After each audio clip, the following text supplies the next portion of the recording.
Assalamu alaikum jama'a, barkanmu da sake saduwa da ku a cikin wani sabon bidiyo. A wannan bidiyon zan nuna muku wasu manyan sirrika a cikin business WhatsApp wanda ba kowa bane ya san da su, so zan nuna muku wasu manyan sirrika. So don haka ka tsaya ka kalli wannan bidiyon tun daga farko har ƙarshe, amma kafin nan idan wannan shine zuwanka na farko wannan channel kar ka manta ka danna min alamar subscribe, sa'annan ka danna alamar ƙararrawa ka zaɓi all wanda daga zarar na ɗaura wani sabon bidiyo da a sanar da kai. Idan kuma a Facebook kake kallon wannan bidiyon kar ka manta da alamar follow, kai like ma wannan bidiyon kai sharing ɗinsa.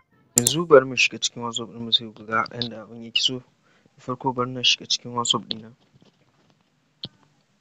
So bayan ka shiga cikin WhatsApp ɗinka kamar haka gefen da yake kusa da chat ɗin nan ba status ba na nan, so gashi nan idan ka zo nan wajen, so wannan sirrin zan nuna maka yadda za ka saita business ɗinka, so yanda zai taimaka maka misali kai ɗan kasuwa ne. So nan za mu zo ga yanda aka saka business profile ɗin nan, so za ka shiga nan shine yanda za ka saita profile ɗinka na business ɗinka. So for example ka ga da yake ni photo editing ne, so ga cover photo na a baya, ga hoton da yake kan profile ɗina, ga username da nake amfani da shi son edit. So ga nan wajen editor ɗin nan shine categories ɗin kalan business ɗin da nake gudanarwa. So a nan wajen kuma za ka ɗan yi description akan business ɗinka. So already gashi nan kamar yadda kuke gani na nan any type of photo editing is available with touching background change da dai sauransu dai. Gashi nan yanda za ka saka wannan ɗinka. So nan ga business address so nan da ka zo ka saita business address ɗinka, address ɗin da kake na business ɗinka. So misali ka ga in kai ɗan kasuwa ne zai taimaka maka, wanda za ka iya haɗa WhatsApp biyu ma da normal WhatsApp da kuma business ɗin. So ga nan business hours ɗin nan, so za ka zo ka saita awanni nawa kake yi na business ɗinka, za ka saita daga kan awa kaza zuwa awa kaza kana nan available.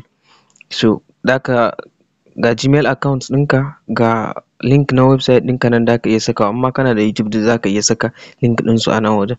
So ga can ƙasan nan about phone number duk dai ga settings ɗin, so za ka iya connecting ɗinsa ma da Facebook account ɗinka, Facebook page. So kamar yadda kuke gani ga wajen Facebook ɗin nan ni already na yi connecting ɗinsa da Facebook page ɗina. So ga nan kuma yanda ga products ɗin nan, so nan ga su nan yanda kuke ganin ga waɗannan hotunan samfuran editing ɗin da nake so. Bari mu sa manage product ɗin nan. So kamar yadda kuke gani ga su nan, yanzu ka ga in customer ya zo misali yana so in masa editing baya da buƙatar sai ya tambaye ni nawa nake yin editing ko kuma ga kala, kawai idan ya shiga dai ga wannan ɗina wanda zan nuna muku yanda in customer ya zo zai shiga kawai ya ga waɗannan business ɗin. So gashi nan yanda na saita retouching ɗin nan, gashi nan naira kaza, gashi nan. So kun ga zai sauƙaƙa maka, ba ruwanka da wai sabon customer ya tsaya yana tambayan ka nawa farashin abu kaza, nawa farashin abu kaza, kawai ya gani sai dai ya tura maka da guda nawa yake so. So ba kuma guda ɗaya bane, so under retouching ɗin nan idan muka shiga, so kun gani akwai hotuna wajen guda 10 a wajen. So in mutum ya shiga zai gansu kala daban-daban, so sai ya zaɓi wanne yake so a ciki. Haka duka sauran ma haka ba hotuna ɗaya bane. So haka za ka iya zuwa ka saita wannan ɗin kasuwancin ka, in kai ɗan kasuwa ne kana saida irin su atamfa, shadda ko ma wani kalan kasuwanci ne.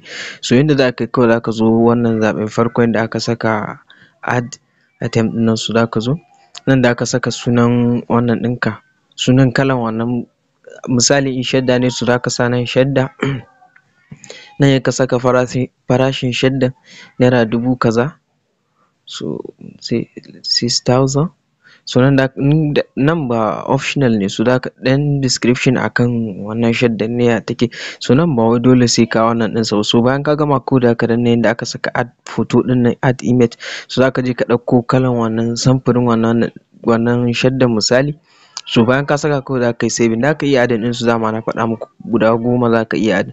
So za ka iya yin haka ka saita su daban-daban, wanda yanzu zan nuna muku amfanin wannan. Bari yanzu na koma ɗayan WhatsApp ɗina sai ku ga amfanin su in customer ya zo. So bari yanzu na koma ɗayan WhatsApp ɗina. So kamar yadda kuke gani wannan ga ɗayan Facebook account, WhatsApp account ɗina ɗin. So misali a sa wannan shine customer haka yana son kaya. So yanzu wannan zan yi magana wa shi ɗayan number na business WhatsApp ɗina ɗin kenan, wannan normal WhatsApp ne. So a sa wannan shine customer idan ka zo kana son kaya a wajen wani, so kawai nan za ka danna ga wannan zaɓin da yake sama nan kamar alamar gida ɗin nan, so za ka danna kansa ne. So idan ka danna kansa kawai za ka ga duk kalan kayan da wannan bawan Allah yake sayarwa.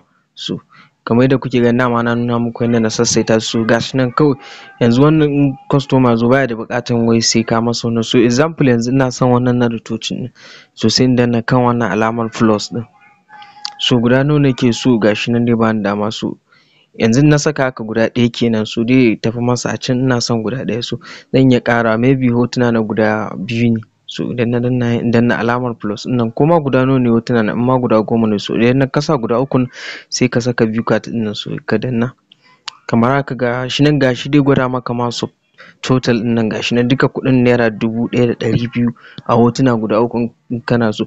So kaga baka da buƙatan sai ka tambayi mutum nawa yake yin wannan, haka kai ma zai sauƙaƙa maka kai ma mai wannan. So kawai mu danna place order, so mun yi order yanzu hotuna guda wannan, so kawai abinda zaka nake jira yanzu daga wajen shi mai wannan ɗin, kawai bai dai mutum ya tura min da account number sa sai in sa masa. So yanzu ni kuma bari na koma business WhatsApp ɗin sai ku ga yanda wannan saƙon zai kasance.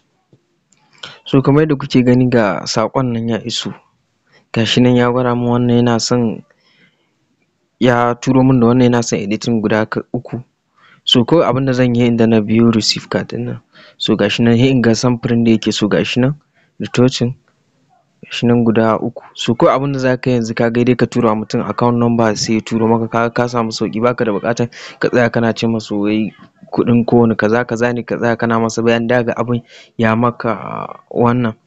So kawai ta wannan hanyar zaka bi ka sanar wa mutum ga guda kaza kake so, haka kai ma mai saida abun duk abin da ya sauƙaƙa maka matuƙa sosai, wanda baka da buƙatan ka tsaya yawan amsa message ka je wannan ka ce masa kaza kaza, so kawai zai sauƙaƙa maka cikin sauƙi duk zaka gudanar da wannan. Kuma wannan WhatsApp ɗin for example in kana amfani da normal WhatsApp, so ba dole sai ka goge ainihin WhatsApp ɗinka ba, zaka iya downloading ɗinsa shi ma ka yi install ɗinsa ka sake buɗewa da wani number ka, ya kasance WhatsApp ɗinka biyu, akwai na business akwai kuma na personal WhatsApp ɗinka. Wanda wannan features ɗin na san dai matuƙar taimaka maka musamman ace kai ɗan kasuwa ne ko kana wani harkan cinikayya da mutane dai. So a nan bidiyon mu ya zo ƙarshe, idan wannan bidiyon ya burge ku kar ku manta da like, follow and share. Mun gode.